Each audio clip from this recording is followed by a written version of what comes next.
Price lord. ದೇವರ ನಾಮ ಸ್ತೋತ್ರವಾಗಲಿ. ಪ್ರೀತಿಯ ಬಗ್ಗೆ ನಾವು ಕಲಿತಾ ಇದ್ದೇವೆ. ಒಂದು ದೇವರ ವಾಕ್ಯದಲ್ಲಿ ಇರ್ತದೆ, ನಿಮ್ಮ ಪ್ರೀತಿ ನಿಷ್ಕಪಟವಾಗಿದೆ. ಲೋಕದಲ್ಲಿ ನಾನಾ ರೀತಿಯಾದ ಪ್ರೀತಿಗಳುಂಟು ಪ್ರಿಯರೇ.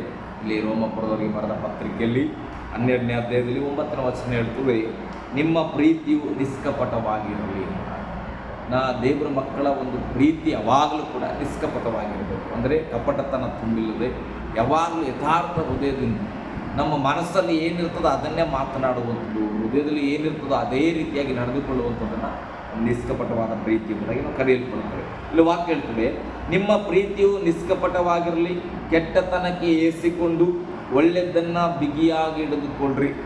ಅಂದರೆ ನಿಷ್ಕಪಟವಾದ ಪ್ರೀತಿ ಅಂದರೆ ಆ ಪ್ರೀತಿಯಲ್ಲಿ ಯಾವಾಗಲೂ ಕೂಡ ಒಳ್ಳೆಯದು ತುಂಬಿರಬೇಕು. ಅದಕ್ಕೆ ಬೈಬಲ್ ಹೇಳ್ತದೆ, ಕೆಟ್ಟತನಕ್ಕೆ ಏರಿಸಿಕೊಳ್ಳ್ರಿ. ಅಂದರೆ ಕೆಟ್ಟ ವಿಚಾರಗಳು, ಕೆಟ್ಟ ಮಾತುಗಳು, ಕೆಟ್ಟ ವಿಚಾರಗಳು ಅಥವಾ ಕೆಟ್ಟ ಕೆಲಸ ಕಾರ್ಯಗಳು, ಕೆಟ್ಟತನ ಇದೆಲ್ಲವೂ ನಮಗೆ ಅಸಹ್ಯವಾಗಿರಬೇಕು. ಅದನ್ನೇ ಬೈಬಲ್ ಹೇಳ್ತದೆ, ಕೆಟ್ಟತನಕ್ಕೆ ನೀವು ಏರಿಸಿಕೊಂಡು ಒಳ್ಳೆಯದನ್ನು ಗಟ್ಟಿಯಾಗಿ ಹಿಡಿದುಕೊಳ್ಳ್ರಿ. ಕ್ರೈಸ್ತ ಸಹೋದರರು ಅಣ್ಣ ತಮ್ಮಂದರಿಂದ ಒಬ್ಬರನ್ನೊಬ್ಬರು ಪ್ರೀತಿಸಿರಿ, ಮಾನ ಮರ್ಯಾದೆಯನ್ನು ತೋರಿಸುವುದರಲ್ಲಿ ಒಬ್ಬರಿಗಿಂತ ಒಬ್ಬರು ಮುಂದಾಗಿರ್ರಿ ಎಂಬುದಾಗಿ ವಾಕ್ಯ ಹೇಳ್ತದೆ. ಹಾಗಾದರೆ ದೇವರ ಮಕ್ಕಳೇ, ನಾವು ಯೇಸುವನ್ನು ನಂಬಿದ್ದೇವೆ, ಯೇಸುವಿನ ಮಕ್ಕಳಾಗಿದ್ದೇವೆ. ದೇವರ ವಾಕ್ಯ ಹೇಳೋದು ಏನು ಗೊತ್ತಾ, ನಮಗೆ ಒಂದು ಸಲಹೆ ಏನು ಗೊತ್ತಾ, ನೀನು ಕ್ರಿಸ್ತನನ್ನ ಅನುಯಾಯಿ ಆಗಿದ್ದರೆ, ಅಂದರೆ ಯೇಸುವನ್ನು ಹಿಂಬಾಲಿಸುವವನು, ದೇವರ ಮಗನಾಗಿದ್ದರೆ, ನೀನು ಆ ಎಲ್ಲ ದೇವರ ಮಕ್ಕಳನ್ನು ಪ್ರೀತಿಯಿಂದ ಕಾಣಬೇಕೆಂಬುದಾಗಿ, ಒಬ್ಬರಿಗೊಬ್ಬರು ಗೌರವವನ್ನು ತೋರಿಕೊಳ್ಬೇಕು, ಒಬ್ಬರಿಗೊಬ್ಬರು ಮಾನ ಮರ್ಯಾದೆ ತೋರಿಸುವುದರಲ್ಲಿ ನಾವು ಮುಂದಾಗಿರಬೇಕೆಂಬುದಾಗಿ.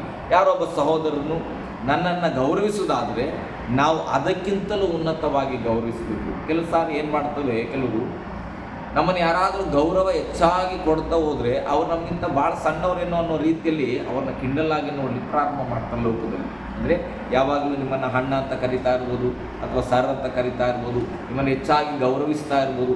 ಆವಾಗ ಆ ಮನಸ್ಸಲ್ಲಿ ಏನು ಬರ್ತದೆ ಗೊತ್ತಾ, ಯಾಕೋ ಇವ್ರು ನಮ್ಮನ್ನು ಹೆಚ್ಚಾಗಿ ಗೌರವಿಸ್ತಾರೆ ಅಂದರೆ ಇವರು ಏನೋ ಅಲ್ಲದವರೇನೋ, ಇವರು ನಮಗಿಂತ ಸಣ್ಣವರೇನೋ ಎಂಬುದಾಗಿ ಭಾವಿಸ್ತಾರೆ. ಆದರೆ ದೇವರ ಮಕ್ಕಳೇ, ಯಾವತ್ತೂ ಕ್ರಿಸ್ತನನ್ನು ಅನುಸರಿಸಿದ ನಾವು, ದೇವರ ಮಕ್ಕಳಾದಂಥ ನಾವು, ನಮ್ಮನ್ನು ಗೌರವಿಸುವವರನ್ನ ನೋಡಿ ನಾವು ಅವ್ರನ್ನ ಕೀಳಾಗಿ ನೋಡಬಾರ್ದು, ಮತ್ತಷ್ಟು ಗೌರವದಿಂದ ಅವ್ರನ್ನ ಕಾಣಬೇಕು. ಅದನ್ನೇ ಬೈಬಲ್ ಹೇಳ್ತದೆ, ಮಾನ ಮರ್ಯಾದೆ ತೋರಿಸುವುದರಲ್ಲಿ ಒಬ್ಬರಿಗಿಂತ ಒಬ್ಬರು ಮುಂದಾಗಿದೆ. ಅವರು ನಮಗೆ ಮರ್ಯಾದೆ ಕೊಡುವುದಾದರೆ ನಾವು ಮತ್ತಷ್ಟು ಮರ್ಯಾದೆಯನ್ನು ಅವ್ರಿಗೆ ಕೊಡಬೇಕು. ಅವರು ನಮಗೆ ಪ್ರೀತಿಯನ್ನು ಕೊಡುವಾಗ ನಾವು ಮತ್ತಷ್ಟು ಪ್ರೀತಿಯನ್ನು ಕೊಡಬೇಕು. ಅದೇ ಬೈಬಲ್ ಹೇಳ್ತದೆ, ಒಬ್ಬರಿಗಿಂತ ಒಬ್ಬರು ಅದರಲ್ಲಿ ಮುಂದಾಗಿರ್ರಿ ಎಂಬುದಾಗಿ ವಾಕ್ಯ ಹೇಳ್ತದೆ. ಜಾಗ್ರತೆ ಬೇಕಾದಲ್ಲಿ ಆಲಸ್ಯವಾಗಿರದೆ ಆಸಕ್ತ ಚಿತ್ತರಾಗಿದ್ದು ಕರ್ತನ ಸೇವೆಯನ್ನು ಮಾಡುವವರಾಗಿರ್ರಿ. ಕ್ರೈಸ್ತರು ನಿರೀಕ್ಷಿಸುವ ಮಹಾಪದವಿಯನ್ನು ನೆನೆಸಿ ಉಲ್ಲಾಸವಾಗಿರ್ರಿ. ಉಪದ್ರವದಲ್ಲಿಯೂ ಸೈರಣೆ ಉಳ್ಳವರಾಗಿರ್ರಿ. ಬೇಸರಗೊಳ್ಳದೆ ಪ್ರಾರ್ಥನೆ ಮಾಡಬೇಕು. ಅಂದರೆ ಪ್ರೀತಿ ನಿಷ್ಕಪಟವಾದ ಪ್ರೀತಿ ಏನು ಗೊತ್ತಿ, ಒಬ್ಬರಿಗೊಬ್ಬರು ಗೌರವ ತೋರುವಂಥದ್ದು, ಒಬ್ಬರಿಗೊಬ್ಬರು ಸಹಾಯ ಮಾಡಿಕೊಳ್ಳುವಂಥದ್ದು, ಒಬ್ಬರಿಗಾಗಿ ಒಬ್ಬರು ಪ್ರಾರ್ಥನೆ ಮಾಡುವಂಥದ್ದು, ಸೈರಣೆ ಸಮಸ್ಯೆಗಳ ಸಂದರ್ಭಗಳಲ್ಲಿ ಕೂಡ ಸೋತು ಹೋಗದೆ ಬೇಸರ ಮಾಡಿಕೊಳ್ಳದೆ, ದೇವರೇ ಇವತ್ತು ಸಮಸ್ಯೆ ಇದ್ದಿರ್ಬೋದು, ನಾಳೆ ಒಂದು ದಿನ ನನ್ನನ್ನು ನೀನು ಅಭಿವೃದ್ಧಿ ಮಾಡು.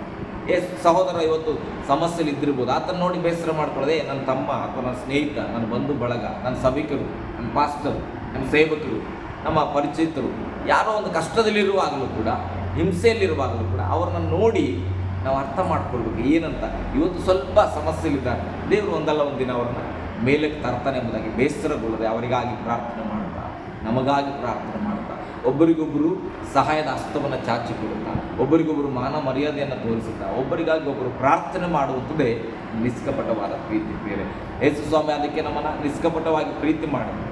ನಾವು ಪಾಪಿಗಳಾಗಿದ್ದಾಗಲೂ ಕೂಡ ನಮಗೋಸ್ಕರ ಆತನ ಮನನೊಂದನು, ನಮಗಾಗಿ ಆತನ ರಕ್ತ ಸುರಿಸಿದ್ರು, ನಮಗಾಗಿ ಆತನ ಪ್ರಾಣ ಕೊಟ್ಟನು, ಅದರಲ್ಲಿ ಆತನ ನಿಜವಾದ ಪ್ರೀತಿಯನ್ನು ತೋರ್ಪಡಿಸಿದ.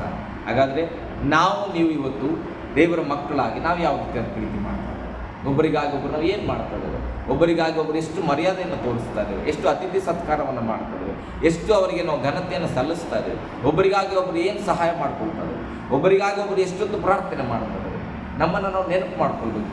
ನಿಜವಾದ ಕಪಟ ಇಲ್ಲದ ಪ್ರೀತಿ ಅಂದರೆ ಫಸ್ಟು ಅವರಿಗಾಗಿ ಪ್ರಾರ್ಥನೆ ಮಾಡೋದನ್ನ ಅಭ್ಯಾಸ, ಅವರ ಅಭಿವೃದ್ಧಿಗಾಗಿ ಪ್ರಾರ್ಥನೆ ಮಾಡೋದನ್ನ ಧ್ಯಾನ ಮಾಡಿ, ಅವರ ಕುಟುಂಬಗಳ ರಕ್ಷಣೆಗೆ ಬರುವಂತೆ ಪ್ರಾರ್ಥನೆ ಮಾಡೋದನ್ನ ಅಭ್ಯಾಸ ಮಾಡೋದು.